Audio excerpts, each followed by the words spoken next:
আসসালামু আলাইকুম রহমতুল্লাহি বারাকাতুহু। সুপ্রিয় দর্শকবৃন্দ, আমি এখন আছি আমার সিমের জমিতে। আর আলহামদুলিল্লাহ, দেখেন একটা গাছে কি পরিমাণ সিম সেট হয়েছে। আলহামদুলিল্লাহ, দেখেন মাশাআল্লাহ, আলহামদুলিল্লাহ, আল্লাহর শুকরিয়া।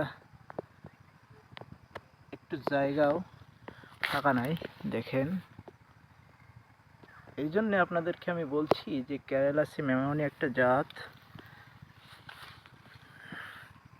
দেখেন প্রতিটা গাছে কত সুন্দর রেজাল্ট। খুব একটা ভালো জাত কেরালা সিমের। জাতটা খুবই ভালো। আর সিমটা দেখেন কত লম্বা, দেখেন 1 বিঘা লম্বা, দেখছেন। আর এটা খেতেও খুব সুন্দর স্বাদ।